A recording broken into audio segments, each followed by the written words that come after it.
Hey everyone, I'm Trevor and you're watching SoCal Disney Dad. Today we are reviewing the Sabertooth Mexican Grill here at the San Diego Zoo. Sabertooth Mexican Grill has been re-themed since its original layout. It used to be just the Sabertooth Grill, and now it's the Sabertooth Mexican Grill. They've moved the Mexican items from the front of the park. You used to come in the entrance and turn left, and right there they would have things like carne asada fries and things like that. The Mexican used to be there at the front. Now they've moved the Mexican over here to the Sabertooth Grill. So all the Mexican items are here. They've got things like a California burrito, beef taquito burrito, carne asada nachos, taco platters, and all the things like that are here at the Sabertooth Grill. Just a fair warning, we did review this beginning portion of this food here while we were hangry. And what I mean by that is things were moving really slowly. They opened later than they should have.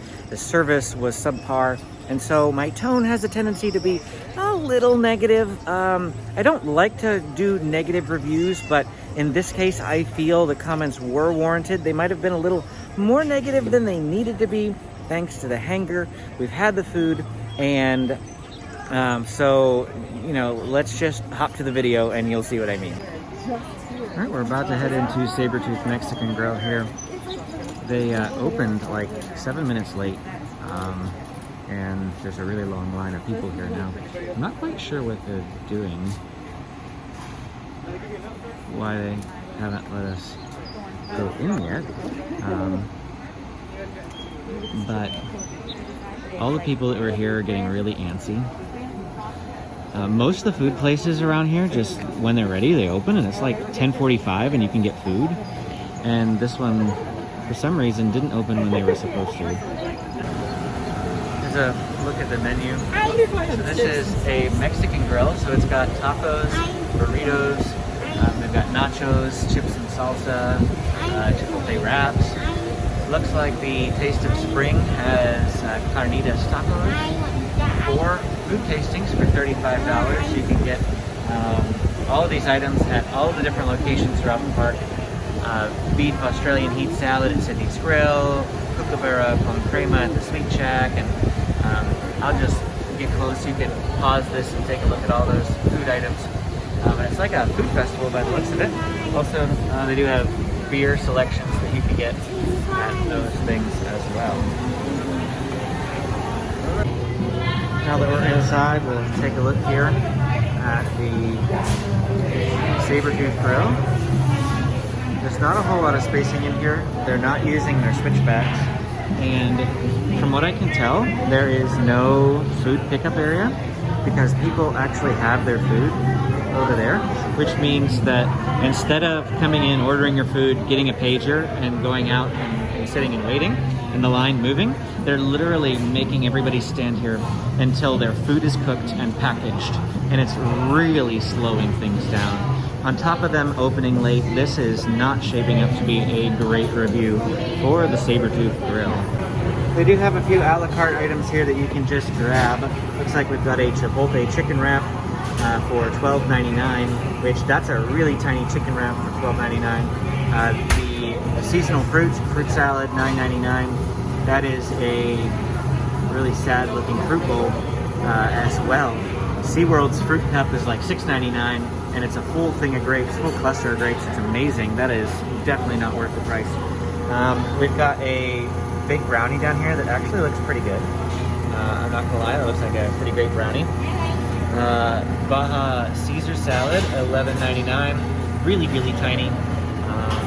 That's Baja Caesar salad, $13.99.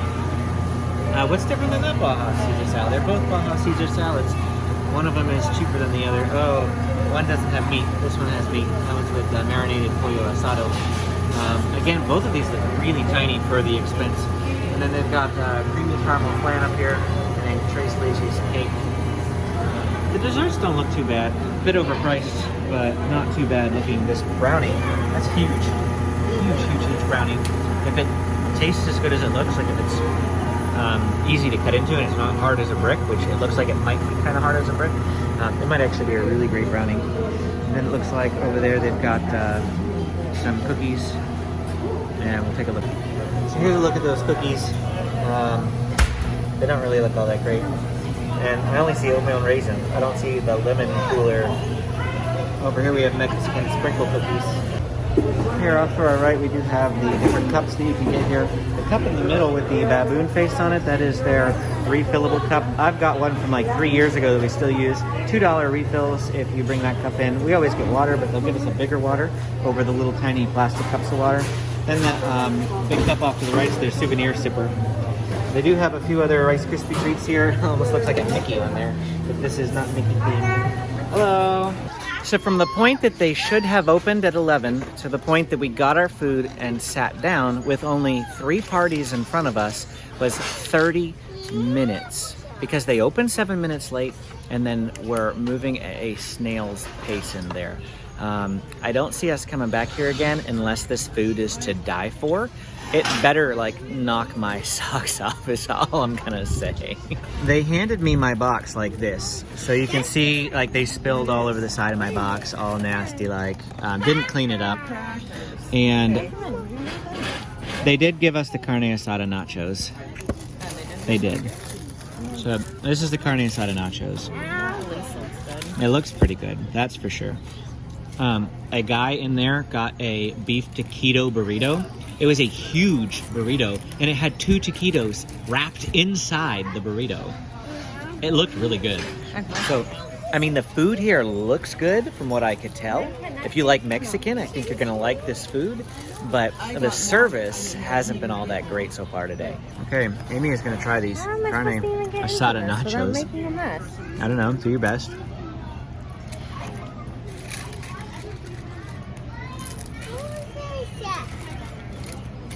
This is huge. That's for sure. It is huge. They filled up this whole thing for us. Plenty of meat in there.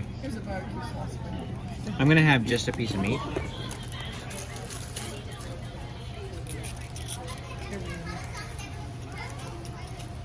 Meat could be a bit more tender, but the flavor is there. Pretty good flavoring, but it takes a lot to chew.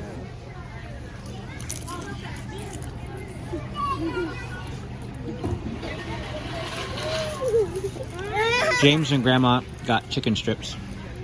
And Benjamin's dipping nachos in barbecue sauce. But that's okay.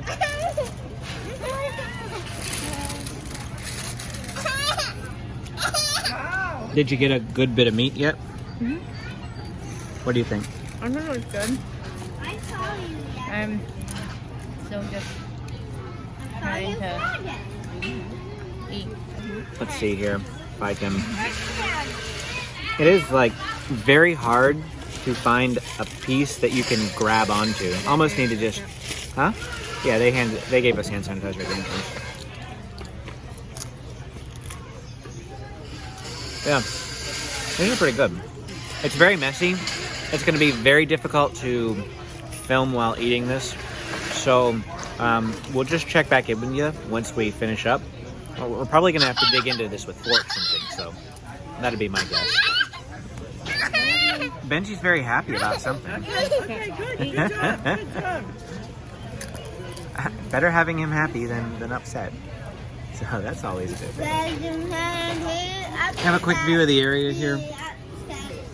Plenty empty seating because they just opened and the line is probably like wrapped all the way back around to the elephant trail. Just because of how slow it's moving in there. But I'm sure this whole area will fill up with seating before too long. So, I've already mentioned this once or twice before, but I do want to reiterate that the service portion of this meal was not the greatest. They opened late, they were slow, they were really slow. Amy works at Chick-fil-A, if you didn't know that. And I'm sure you've seen all the different jokes and memes involving Chick-fil-A that, like, you know, Chick-fil-A should run anything that has to involve, you know, speed and what have you. They can churn out 100 cars an hour at Chick-fil-A. If you think about it, that's a vehicle less than a minute, like a little over 30 seconds per vehicle they can churn out at Chick-fil-A. And they know how to do it really, really well. It took 30 minutes for these people to go through 4 groups. And that's just really sad. The lady in there was moving, not like she was acting like I was the only person in there. rather than acting like it was the beginning of their lunch rush and there's a line out the door. And this is spring break. And this is spring break, yes. So the service was really, really awful. But what about the food?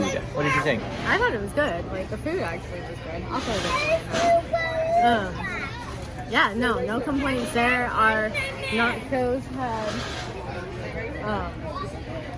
I think, sauce, guacamole, sour They put a cream, whole bunch of cheese, stuff on it. black So beans, they took a whole scoop of nachos and they put that down first. Then they put a cheese sauce on top. Then after that they put like shredded cheddar cheese. And then after that they put maybe like a pico. They like put the cojita cheese too. Yeah, they put the cojita like a powdered cheese almost. And then they put guac on it, black beans, and they squirted this white sauce all on the top. It was fantastic. I guess it wasn't sour cream. It was a white crema sauce, so it was like a sour cream. Yeah, it wasn't sauce. sour cream. I don't like sour cream. That was definitely like a white sauce. Very, very good. Definitely for two people. Yeah, definitely enough for two people. We split it, and I don't feel like I didn't get enough food at all. Good portion sizes. If you're not getting the a la carte stuff, I showed you the a la carte stuff earlier. That stuff I don't think was worth it, but this was great. If you come and there's not a long line, so if you're coming, not during spring break, or if you come and you really want Mexican and you're okay with waiting, this is a really great place to come. Just set your expectations that the service is going to be it's going to be really slow. But great food. Great food. So overall, if I had to give this a star rating, I'd give it maybe about a 3 to 3.5. And the food would be a 5, but the service would be like a 1. And so that's kind of where it balances out here. But yeah. Will we come again? Not during spring break. Not during spring break. Sabertooth Grill is located right next to the elephant exhibit. They do have a shop up here that looks like it has opened since we first went past here. We'll take a look at the shop in our vlog video. It's probably already posted because I'm going to post the vlog video before this review, so you can check that out on my channel. Over here off to the left, we have the line to get into the Sabertooth Grill. It is not as long as it was when we first got here. But then they have this sitting area over here. They've got a saber-tooth cat, tiger, whatever it is, all blocked off. Used to be able to climb on there. Have some of the kids' squishy ground here, but it's roped off because they want to limit the touch points during COVID. Again, lots of seating through here. They've got this bear over here as well. A giant short-faced bear, extinct giant short-faced bear. And that also is temporarily unavailable and roped off. Then in multiple locations around here, they've got some signs. There's one over there. You can't see it very well. And then there is another one over that way. It says bee activity.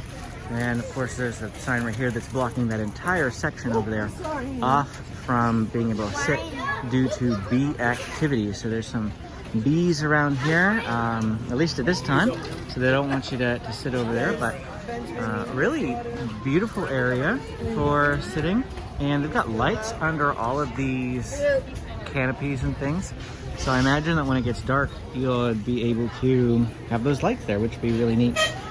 So that's it for our time here at the Sabertooth Grill.